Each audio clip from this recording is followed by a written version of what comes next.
selling it? Cool.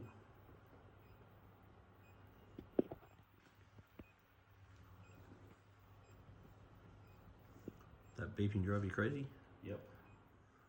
It's a wildfire of wildfire and enemies. There's heaps of them there.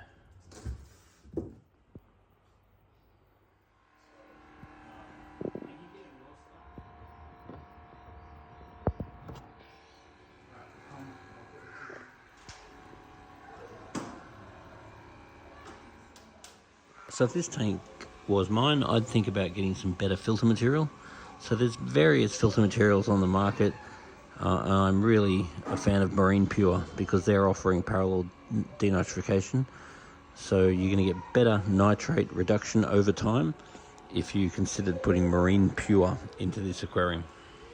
So we've now relocated this aquarium, and it never hurts to add a bit of Vogel just to aid the immune system of the fish.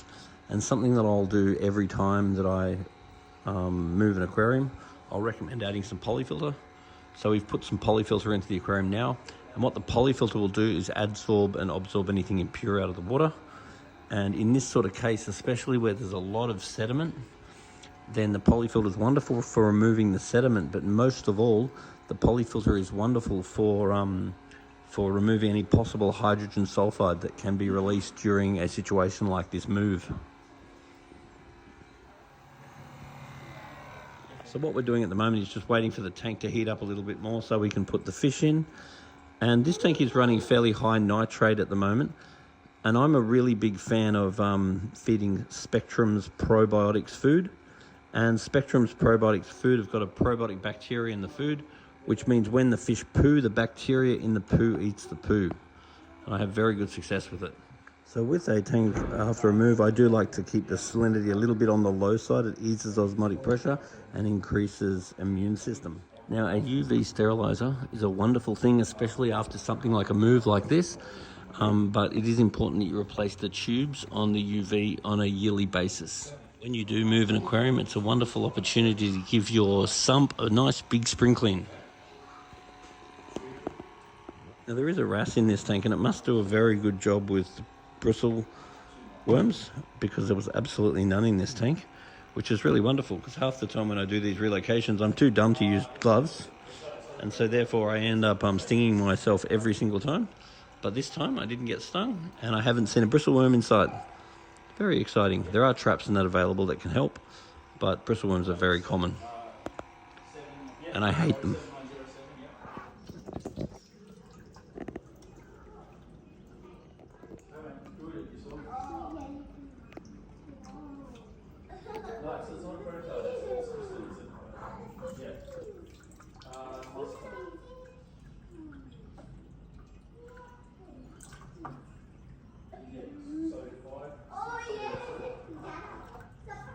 So the fish in this tank are a little bit skinny, so it'd be a good idea to slowly fatten them up over time.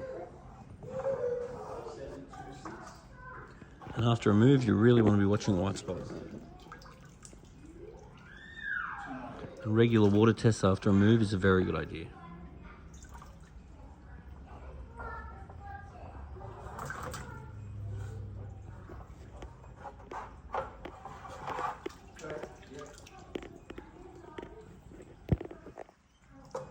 That wrasse might be why there's no bristle worms in here.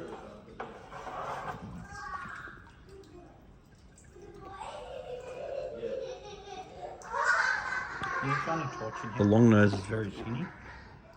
So pre and post aquarium moves, it's really good to get in there and do quite a few vacuums, because you want to get all the sediment out of the sand. And I'd use this opportunity while there's lots of room to get in there before you start repopulating everything back, and try and get some of that sediment out of the sand, which inevitably builds up over time.